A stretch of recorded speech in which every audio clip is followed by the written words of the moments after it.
இதை நீர்பூசணி அல்வான்னு சொல்லுவாங்க, காசி அல்வான்னு சொல்லுவாங்க. ஆனால் பெரும்பாலானவங்களுக்கு காசி அல்வான்னு சொன்னால் தான் நல்லாவே தெரியும்.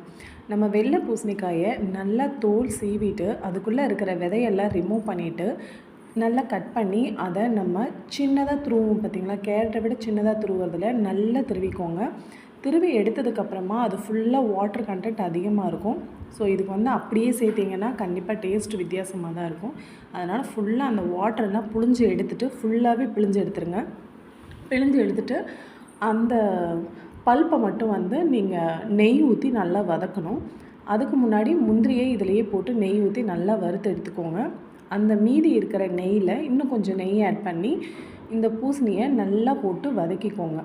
இது நல்லா வதங்கினதுக்கப்புறமா கொஞ்சமாக தேவையான அளவு தண்ணி ஊற்றி, ரொம்ப தண்ணி வேண்டாம், கம்மியான அளவு தண்ணியே போதும், போட்டு நல்லா வதக்கிக்கோங்க. இதுக்கப்புறமா அந்த பூசணிக்காயோட அந்த தண்ணி இருக்கு இல்லையா, அதையும் கொஞ்சம் ஆட் பண்ணிக்கோங்க. ரொம்ப வேண்டாம், கொஞ்சமாக ஆட் பண்ணிக்கோங்க. ரொம்ப ஆட் பண்ண வேண்டாம். மறுபடியும் சொல்கிறேன், நார்மல் வாட்டர் ஆட் பண்ணி நல்லா வேக வைங்க. இது நல்லா வேகும் போதே கொஞ்சமாக குங்குமப்பூ, அப்புறம் ஏலக்காய் தூள் இதையும் போட்டு நல்லா வேக வைங்க. இதோட நம்மளுக்கு சுகர் இதுக்கு ஜாஸ்தியாக இருந்தால் தான் டேஸ்ட்டாக இருக்கும். ஸோ நீங்கள் எந்த அளவு எடுக்கிறீங்களோ அதை விட ஜாஸ்தியாக சுகர் எடுத்து நம்ம இனிப்புக்கு தகுந்த மாதிரி சுகர் போட்டு நல்லா வதக்கிக்கோங்க. இது வதங்கும் போதே நல்லா வதங்க இது கூடவே நெய் கொஞ்சம் கொஞ்சமாக ஆட் பண்ணிக்கிட்டே வாங்க. ஒரேடியாக நெய் ஆட் பண்ணாதீங்க. நெய் கொஞ்சம் கொஞ்சமாக ஆட் பண்ணிகிட்டே வாங்க.